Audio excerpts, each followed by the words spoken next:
Yes, people, welcome to another episode of B.E.A.M. I'm your host, JR, and today I'm sat with one of the most influential people in the trainer game, the brand specialist, the social media consultant, the king of trainers, Franklin Boateng. How you doing, my guy? Hey man, thank you. What an intro. That's amazing. Thank you. I really appreciate it. I appreciate your time today, man. No, thank you for having me. So let's jump straight in, man. Let's talk about your love of trainers. When did you first become aware of your interest in trainers? Yeah, well, I mean, my interest in trainers it goes way back, like to the 80s, and it's really like comes from like my mum. You know, I've always loved trainers and stuff, but my mum loved tennis, but her love of tennis was what kind of spared my whole trainer, obsession to be honest.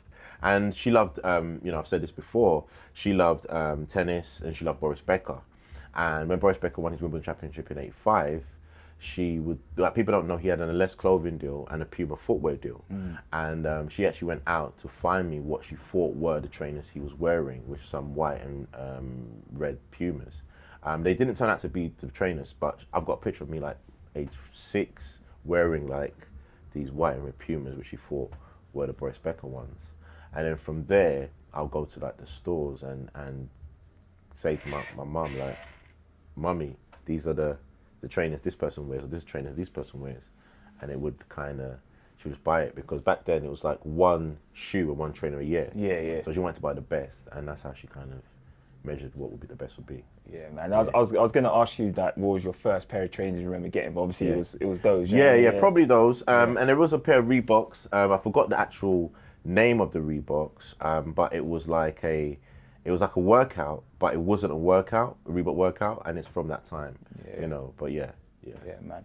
So fast forward, as I mentioned in my intro, king of trainers. That's everyone calls you that. Where did the name come from? Well, yeah, the name actually comes from that time. It came from that period, because back in the day, tennis was a premier sport. My mum would buy me most of the tennis trainers and the nice trainers. In the playground, my nickname was King of Trainers. Yeah, man. And that's it was like a kind of teasing thing. "Oh, you're the King of Trainers," but it wasn't like serious at the time. It was just like, it was just like a little thing, and then it kind of developed into what it is today. Yeah, man. Yeah. And a lot of people that may not be aware of your history may see King of Trainers from JD Sports. Yes. Yes. And have you had any run-ins with them over the name? Shout out JD. Yeah. But no, yeah, we have. Because people don't know, I tried to do a website back in '99 talking about trainers. It didn't work. It was going to be called The King of Trainers, right? And then I had a forum called Fabs Network. Fast forward to like 2009, 2012. I had a forum called Fabs Network it was like imagine Instagram in a forum type with people can post pictures and stuff. It was crazy, and I had a little group on there called King of Trainers, and we just talk about like trainers and just stuff that's coming out. And then I registered the Twitter. So then what happened is my friend said on Twitter, "Nike own Just Do It, and that's Only Possible Nothing. Why doesn't JD Sports speak to the real King of Trainers?" And then at the time, they had like a big account. And when Twitter first started, if you had 10,000 followers, it was a big deal. Yeah. So when that happened, they started to attack me online. Okay. "Who's this imposter? You're an imposter. Why have you got our name? Blah, blah." But the name is free to register. It's not a big thing. So then they blocked us on Twitter. This happened around about 2011. And what people don't know is they stopped using King of Trainers around 2003. They had it from like probably the 90s. Then stopped using it in 2003. Then they rebranded with Best of the Best. So I didn't even think of it as a thing. I didn't know what was going on. Then I get 2 weeks later, I get at least a legal cease and desist from one of their lawyers, big lawyer, the third biggest intellectual property lawyers in the country. And they were like, "You're infringing on the trademark, blah, blah," all these different things. So I was like, "Oh, wow, like, okay, let me see if I can talk to them." Being naive, I'm phoning them up and saying, "Can we work together?" They're like, "What? No, our client doesn't want, I'm giving you 7 days to comply, or else we're throwing in, we're going to send court papers, whatever. So I'm like, okay, cool. What I don't like, I'm from Tottenham. You can't bully me. Yeah. So I was like, okay, cool. So I learned everything there is about trademark law. And then probably before the 7 days were up, like the 6th day, I called them up and I spoke to their lawyers. and it was a female lawyer, and I said, hi, it's King of Trainers. And she was like, you can't say that, blah, blah. And I said, hold on. I can. And then I started to kind of spit like case studies and stuff. And what it is statute, like, you know, online law is different from physical law. It's a great areas and different things. And I wasn't infringing, I wasn't passing off, you know. I wasn't trying to be a shop because I'm an individual. I'm not trying to be a shop as a King of Trainers. And if that was the problem, that was the case, then yeah, I understand. But they, yeah, and then, so then, like, she was asking me different things, and I was like, you know what, like, she said, what do you want to do? I said, yeah, I want to go court.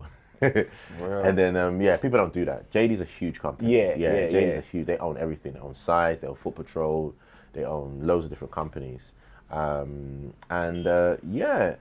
I said, okay, she said, what do you want to do? I said, go court. She said, okay, like, what's your lawyer's details so I can send them the paperwork? And I said, no, send it to me. I want to defend myself in court. Wow. So it was like, yeah, it was one of those moments where she was like, like, who is this guy? Do you know what I mean?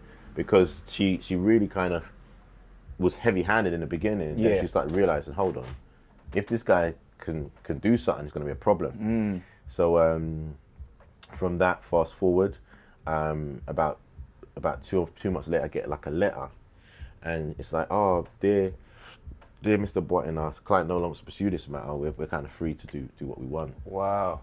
And you're kind of free to do what you want. And so then what people don't know is like, this was like 2012-ish. So they then started a campaign. There's only one King of Trainers. So when you go on to, when you go to JD Sports, you see Undisputed King of Trainers, Undefeated King of Trainers. They're talking about what they went through with me. And then, so I registered the Instagram.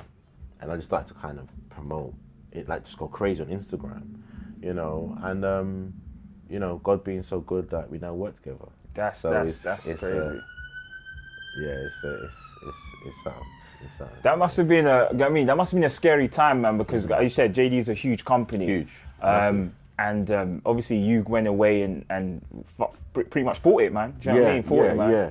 And I wasn't, the thing about it, I think what people don't understand, like, with these situations, like, if you're just being genuine and telling the truth, like, the law is the law. Like, do you get what I mean? It's like, you know, you're being, like, someone can't, you know, you're doing it for you, like, you know, you know what I'm saying? I think, like, it's one of those situations where, at the time, the internet, that part of social media, I mean, the internet's been around for time, but that part of social media was kind of a great area. People didn't know what was happening. And they just, you know, the person thought, like, you know, I was doing something bad or something. And it wasn't like that. It was all love, like. And what was sad is, before that incident, I was like, yeah, I was setting up my King of Trainers thing, and then I wrote to all the brands, and I said, look, I'm going to be this big blogger, and I want to blog, and we work together, and it all shut me down. It all shut me down. And then, like, you know, a couple of years after I started to go crazy on IG, I work with all of them. I worked with every brand. And you know what, man? It just goes to show, like, in terms of the culture, like, we move the culture. Do you know what I mean? Like, and now look, like, you work with all the brands, which is just a crazy 360.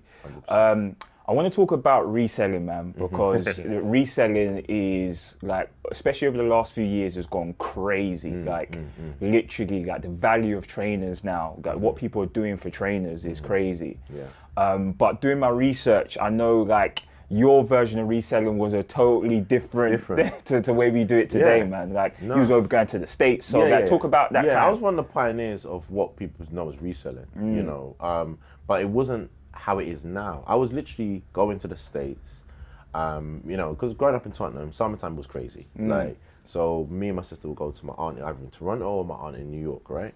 And we'll just bring back like a pair of trainers, which it's like, people don't know, like, there was country exclusives and you couldn't get stuff. So if you brought it from the States, it was like an import. You can't get the colorway, you can't get the strap. Boom. It's a wrap. So I wear that into school, and people were like, oh, like, you know, all the, like, when I was in, like, the first year of secondary, all the, like, the older boys would come to my class to see what trainers Franklin's wearing. Do you get what I mean?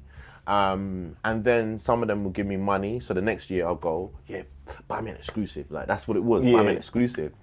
But back then, the exchange rate was so good, it was nearly 2 to 1. So if the trainer's like $100, normally here it's £100. So I would tell them, it was $100. They're like, no, it's cool. Like, thinking that I'm not making any money, but I'm making $30 to $50 on exchange rate. Do you know what I'm saying? You know what I mean? Like, you know. So that's how I kind of made money from reselling. but it was never reselling how it is now. You get what I mean? It was never reselling to how it is now. You know, and I have nothing wrong with it. I have nothing against resellers at all. What it is just, I just see it as some resellers are just bringing kind of negativity and violence to like drops and stuff. You know, there was one drop at, I'm not gonna say the shop's name, they're my people's, but there was a riot outside. Do you know what I mean? Because it's like someone tried to push in and like all of that, they can keep that away. Make your money. You know, I'm an entrepreneur, I'm a hustler through and through. Make your money. Young hustlers, make your money.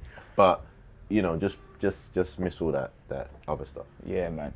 Why do you think the value of trainers has gone through the roof? I mean, maybe that's probably the wrong question, but the value that people are placing on trainers now wasn't like it was. No, 10, I mean, 15 years ago. I would say there's a few factors. One factor is you have Instagram, you know, and Instagram plays a huge factor because I was posting trainers in MySpace days, and it didn't have the same thing. But Instagram and the knowing of when is what's releasing and blog and Hypebeat, it's all kind of been like, okay, these trainers are going to be hot and this is what it's going to be. Do you get what I mean? And it's kind of taken that type of lane. But there are some trainers that are just really nice trainers. And everyone's going to like it. I mean, I grew up in a time where it was individualism, so you should wear something that no one else is wearing. But now, people want what everyone else is wearing, you know, so it's just a different time. But it's just value of training. Trainers are crazy right now. Yeah, it's crazy, man. And but on the flip side, there's not fakes going around. Yes, do you know what I mean? there Like, is, a lot of people receiving fakes. Indeed. And I don't know if you've got any tips or, you know what I mean, some lookouts for people to say like, yo, like, this is what you need to check for. Well, yeah, I mean, look, I'll tell you the story of fakes and stuff like that. And some companies might get upset with me, but basically, like for example, right, mainly the big brands, yeah. If a particular company goes to a particular part of the Far East and they go and they say, look, we're coming to your factory to make X amount of trainers, right? That factory, what people don't know, is feeding the whole town. The whole village is getting fed off that one factory. That contract is feeding everybody, right? They know, the people who own the factory know that this contract may last 1 year, 2 years, whatever it is. So while they're building the real stuff, they're cutting a bit of fabric. They're cutting a little bit of fabric, you know, so that when the contract finishes, they can build the fakes. Right. So sometimes the fakes are coming from the same factories. It's just the quality control is messed up. It's not the same. And you can't blame them because this is do or die. This is, do you know what I'm saying? Like when the quote unquote big companies move from the factory, that town is not eating. Yeah. So they need to facilitate somehow. So then that's how the fakes come about. Do you know what I mean? And the fakes are done. That's why the fakes are done so well, because sometimes it's the same factory doing the fakes as the originals. And you can't even tell. So you can't even tell. I mean, my thing is to just be patient with a lot of things. You know, people, they want things too soon, then they end up buying a fake. And do you get what I mean? Just be patient. You've got a lot of authentication websites, authentication shops now.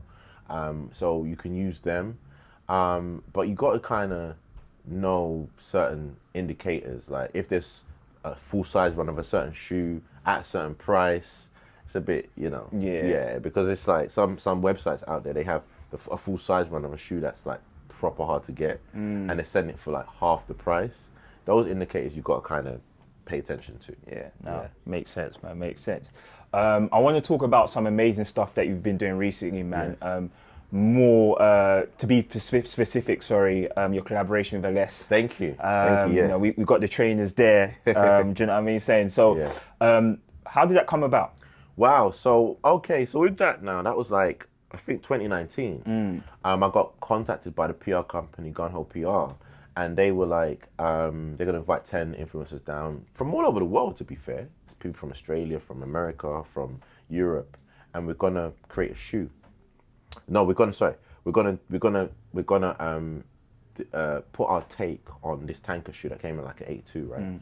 So for us, it was like, so they brought us to the Ace Hotel at the time, and they gave us a nice spread, and they invited us down, and then they got a gentleman called Frank Richardson, who's a real OG sneakerhead from the States, to talk about the Ellesse, and he's you know, and then everyone had a chance to make their own take of the shoe, right? So it was like, okay, cool. We were gonna make our own take. So everyone was there. They had drink and everything was flowing. And I was sitting there and I was like, I'm sure. Like I'm remembering. I'm sure my mum has a connection with Ellesse and tennis. So I'm there. I'm looking on the internet and I'm like, I got it. It was the Boris Becker thing. So then I said, okay. I asked them. I went to them. I said, guys, have you guys got his jersey that he was wearing at the time? And they were like, oh, we've actually got the same one he was wearing. Oh, sick. It was crazy. And I was like, yo, okay. They gave us some white pairs of these and then they gave us like a felt pen to kind of write what we wanted to do on it. So then I looked on the jersey and I said, no, I can make it. And literally, like, they said we could do whatever we want. One of my friends, he put ostrich skin on something and it was crazy. And then it was like, okay, let me just base this on the actual collector thing. Yeah. The actual jersey. And then it was like, one colour's light blue, one colour's dark blue. And then I'm gonna put 1985 on one shoe, which when he won the Wimbledon Championship, you know. And then 1995 when he lost against Pete Sampras, and then that's when Pete Sampras was on the reign. Yeah. And so the actual shoe's called Decade. Okay. And it's dedicated to my mum because of the whole love of tennis, and and that's it. Like it was crazy. And then and then from there, like that's 2019. So come to 2020, February 2020, we done. So they brought a shoe out. When I collected the shoe, I asked them. I said to the PR company, "Are we gonna do some sort of launch for it?" And they were like, nah, you guys can just have your pairs for your friends and family. And it's only like about 5-10 pairs each per person. So I was like, nah, man, this is it's my shoe. Like, I was emotional. I was like, this is my shoe. Yeah. So I paid out of my own pocket to do my own launch event in Tottenham. And I paid out of my own pocket to film like a little mini movie with my mum. It was like a 5-minute thing with my mum. Okay. Talking about the shoes and talking about the history.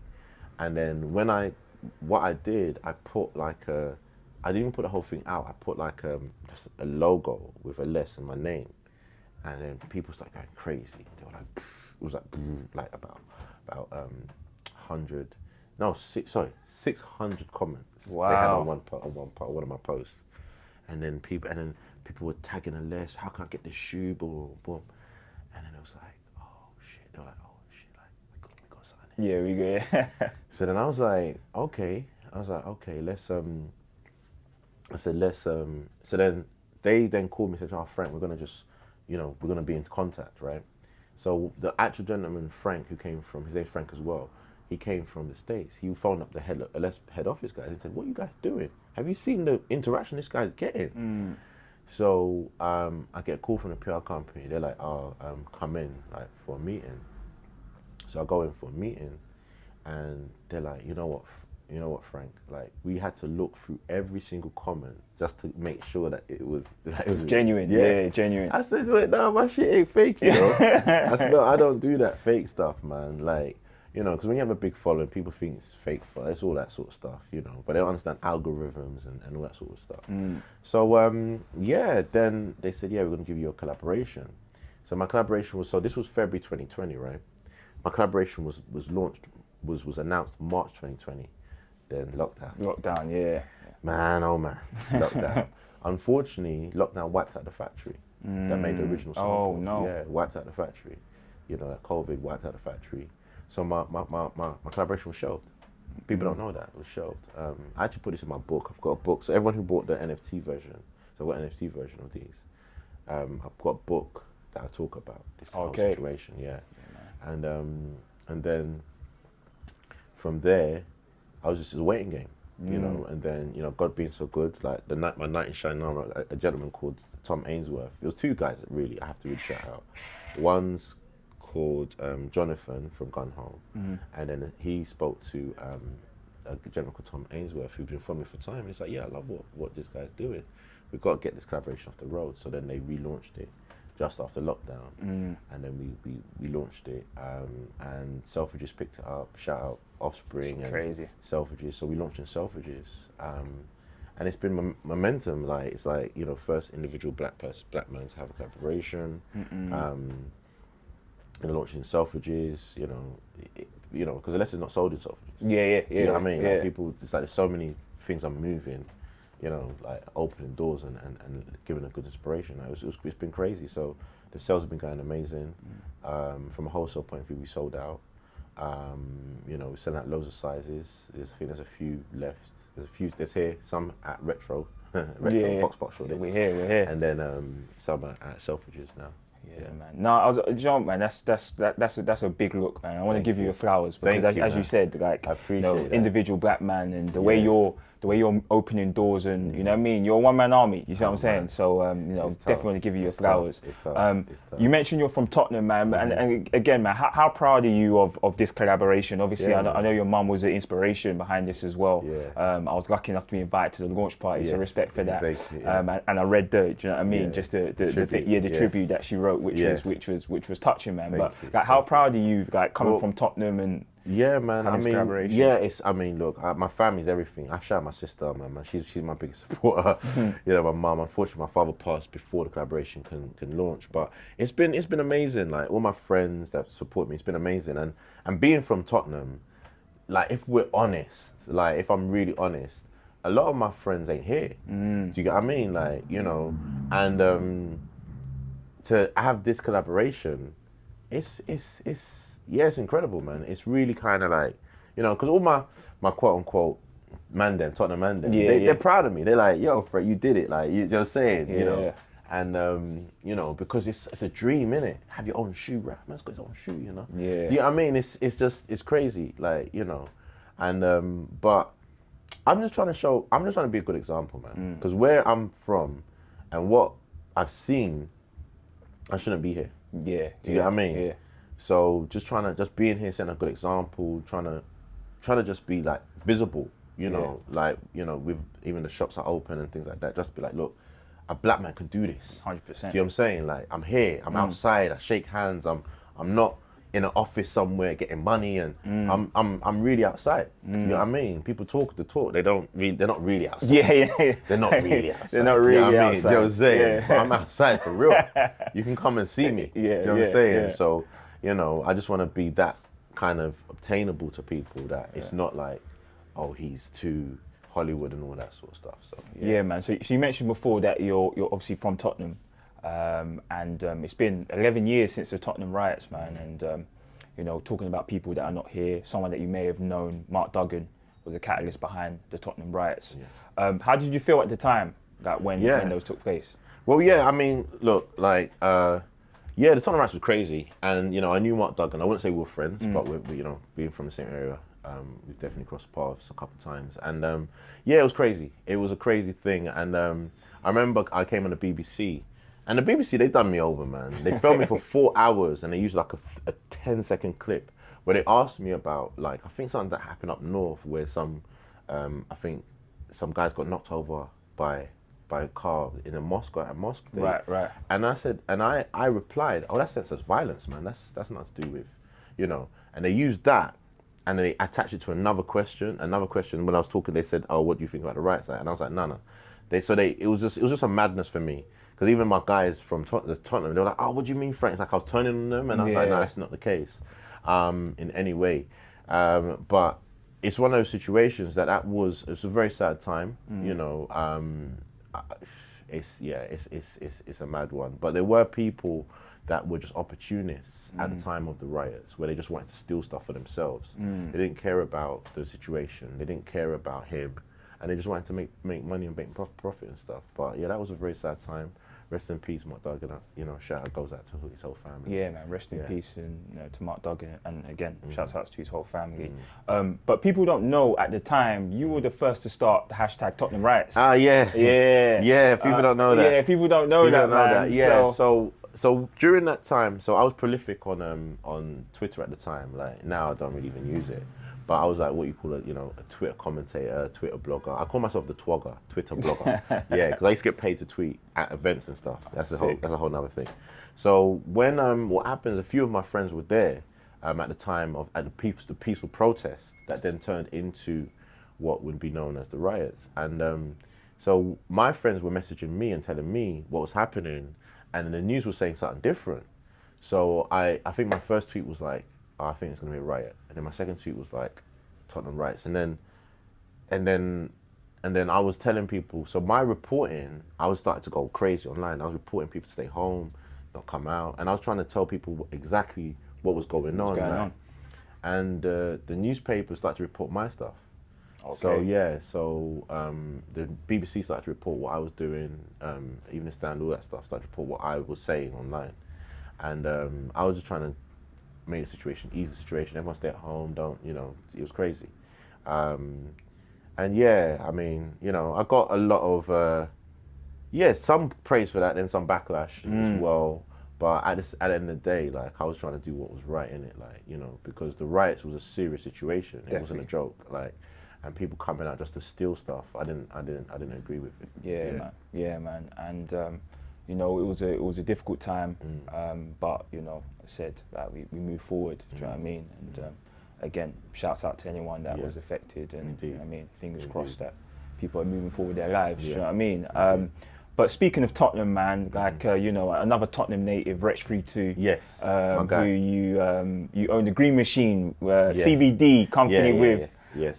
So like before we get into CBD and what it is, and you know what I mean, what the benefits of it is, like how did you link up with Wretch and go into business with Wretch? Yeah, well, we're from Tottenham again, but I mean originally I have to shout out my guy Sham and his brother Tariq, and they invested in a CBD company called Green Machine, and they were like, look, we're gonna, my friend Sham was like, yo, I'm gonna open a shop in Cheshunt. Which he did. So as he opened the shop, I must have went and bought some muscle and joint rub for my mum, who's got arthritis. And then he was like, yeah, man, like, this is good. My mum was using it, it was good. And I was like, yeah, cool. So, he opened the shop, he done his thing, right? And then I then was like, everything was cool. It wasn't even like a situation. Then lockdown came. And then when lockdown came, like, he got a letter from, I think, the government and the council saying, oh, you're a health company, you can kind of open throughout. He calls us up and he's like, yo, Frank, I can open throughout. Okay, it's time. I'm gonna open a shop. So literally, what I did is I sent an email to Box Park and to a shop on Brick Lane simultaneously, and Box Park got to me within an hour. So I was going through negotiations of, okay, we're gonna have a shop in Box Park. I know the area very well. Boom, boom, boom. And then Wretch and Shamil's brother Tariq, they're really good friends. So he was like, so Wretch heard that I was open. He was like, oh, I need to speak to Frank. Can I jump in on that particular shop? And then we were like, so he said, yeah, Frank's cool, man. Like, just, let's have a meeting about it. So we all had a meeting, sat down for like a couple of hours working it all out. Then we all put our money together, and then, so we opened literally the first day for non-essential retail in Box Park, Shoreditch. And then from there, we had such a crazy opening. It was crazy. Like, we had Stormzy park his new Rolls Royce outside. It was nuts. It was so crazy. From there, he, the gentleman who started the company, a gentleman called Paul, and the rest of the guys were like, yo, we need these guys involved and stuff. So, yeah. So now we own a small percentage of the whole chain of shops. It's about 8 in total. Nice, man. Nice. And now, talking about CBD, bro, like, let me clarify this with you. Yes. Is CBD weed? Well, it's a cannabis. It's one of the strains of the hemp plant. Right. And it's not weed as you know it, because it hasn't got any THC. So THC is what is the thing that makes you high, and one of the cannabinoids, which is CBD. There's many cannabinoids in it, but one of the cannabinoids, CBD, is the health extract that helps with different parts of your body. CBD helps with things like sleep, anxiety, just your system, recovery, like pains and aches and pains. It's just another aid to your system. It's like a vitamin in an easy way of saying it. Right. And yeah, man, it's been amazing. Yeah, man, that's a good look, man. If anyone hasn't checked it out, now come Yeah. down to Shoreditch, Yeah. Box Park, Yeah. CBD, man. Indeed, That's for indeed. sure, man. But another store to check out. We're sitting right in the Rxtro store. Yeah. Do you know what I mean? We're going to get some cutaways and show the sort of the Thank you. exclusives in here. Thank you. But what made you open up this shop? Like, you know, at what point did you say, do you know what, I want to? Yeah, so I mean, I've been I think I said before, I've been buying and selling stuff from the States since the 90s. I've been doing this a long time, and I'm always into. I mean, even people don't know, I had a sneaker studio in the Chocolate Factory, Wood Green, Sick. back in 06, between 06 and 09 or 10, right about the time. Like, I was selling exclusive trainers and stuff like that, right? Chipmunk, I supplied Chipmunk, Marvel, PW, all those guys with their crep, and then like when lockdown came, like I was linking up with a few people, and like, you know, one guy had like a supply of like old school retro stuff, right? So I was like, oh man, like maybe if I can just, because I know I can sell this stuff, right? So then I was like, okay, let me think. Okay, so I'm gonna call it, the actual word I'm gonna call it is retro, RX, but we're gonna do it so we can own it, RXTRO, you know. And then I hold out a few of my friends actually, and I was like, yo, do you guys wanna come in on this? Boom, boom, boom. So we started online, you know, and I didn't realize during lockdown, a lot of people needed money. Yeah, so they were yeah. still getting rid of a lot of stuff. So people were messaging me saying, oh, I'm sitting on this. And I said, was it brand new? They're like, yeah. Oh, I'm sitting on this. Oh, is it brand new? So I was literally buying up stuff. And then, you know, so we set up as an online store. Then we done a pop-up the same week I launched the Green Machine into, like, not April, gone April before that, 2020? No, 2021. Yeah, 2021. Sorry, man. We lost 2 years. Yeah, so I'm like, man. Yeah, and then, so from there, I was like, okay, then we done a pop-up, and the pop-up went really well. So what we started to do is test the market. We've done about 4 to 5 pop-ups throughout the whole year, you know, all the way up until December. And we were like, yeah, man, this can work. And then by chance, one of the ladies, you know, shout out Emily, who was in this particular unit, was leaving. And she said, Frank, do you want to take it on? And this is me. Yeah, we might as well, let's go for it. Like, let's take on the shop. So the shop Rxtro, you know, is here, Unit 11, Box Park, Shoreditch.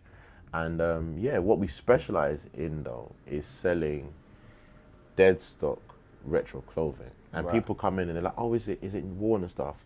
None of our stuff has been worn. Okay. It's all brand new. Right.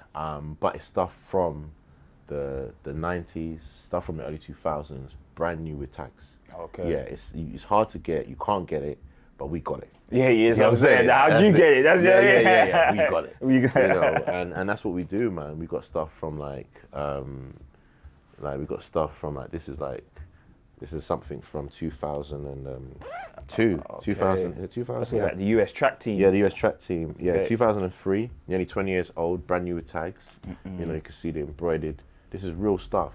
Yeah, you know. I mean, people even come in here and they're like, "Oh, is your stuff authentic? Is it real?" We're like, we're not legally not allowed to sell fake goods. So what's the thing? But I just advise people to just come down and check it out. We got a lot of stuff for a lot of people. Yeah, man, definitely come and check it out for sure, man. And one of the collaborations that you've done recently, and you're sitting next to one, is the Avirex. Yes, yes, iconic brand. Yes.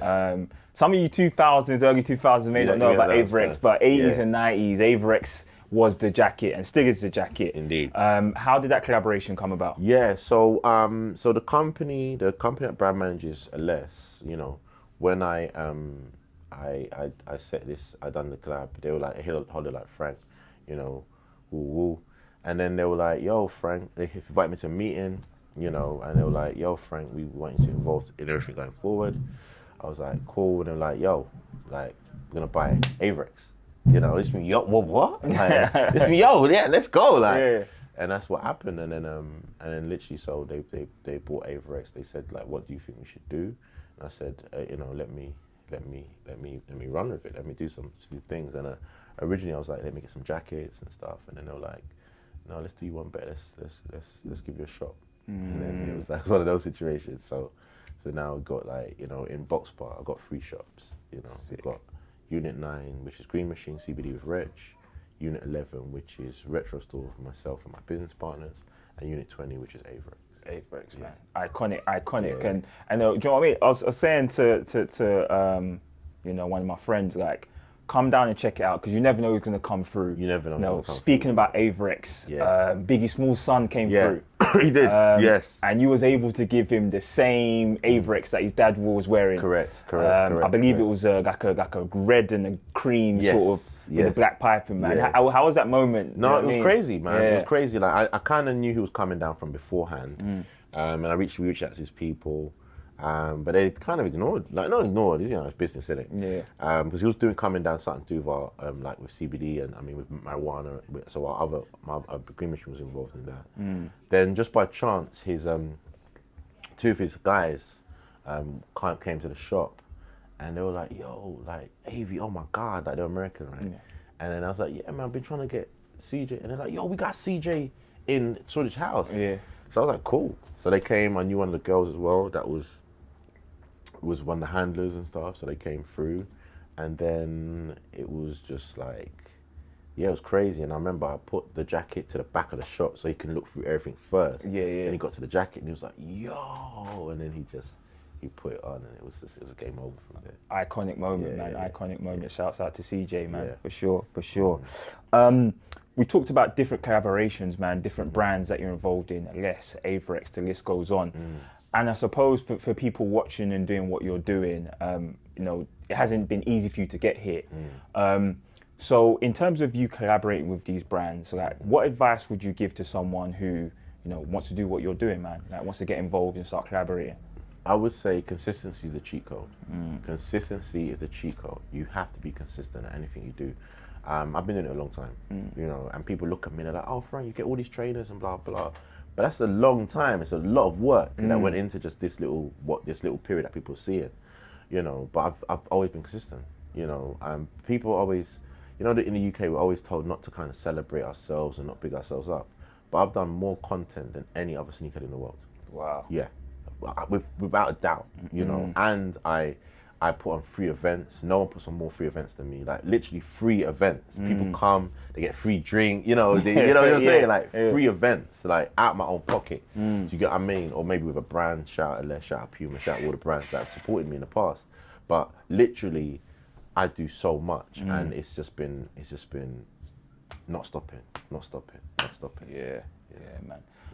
And as I said to you before, man, I want to give you flowers for sure because you've been consistent, man. Do you know what I mean? You've been consistent. Without giving your age away, a number of years has gone into this, man. A long time. Congratulations on all your success. Do you know what I mean? Thank you. I talked earlier in my intro about social media. We've talked about social media. Yeah. How do you think social media's changed the game? Like in terms of getting your message out there, your branding out there, your trainers out there? Well, yeah, no, I mean, social media is you know, people don't know I lecture and teach social media, you know, and people, and like it's needed. It's the way this new world is growing up. They're growing up through social media. You know, I always say if you're gonna be on social media, be social. It's a simple thing. Just do what's on the tin, you know, and use it for your benefit, you know. So I always tell people to come on with a plan.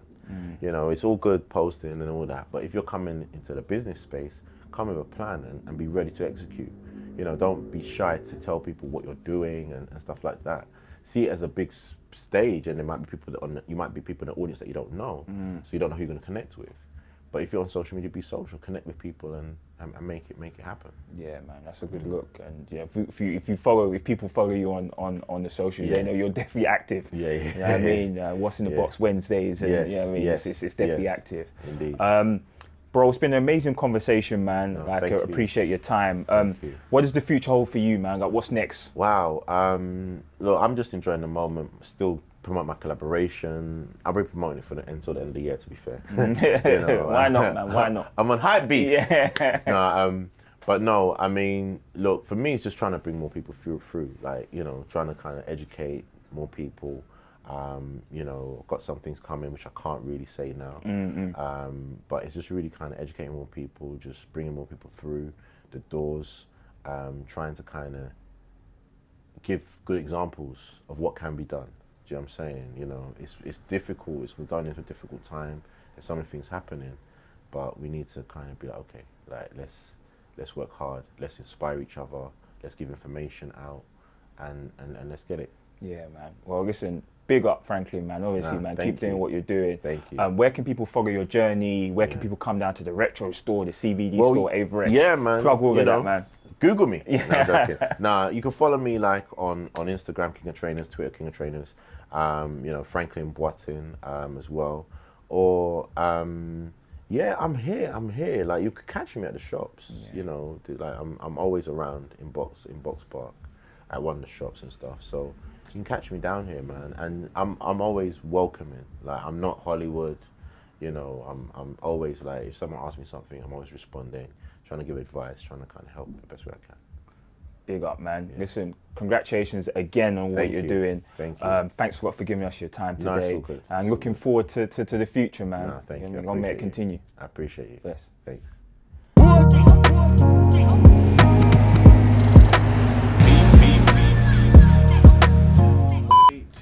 Yeah, rotted.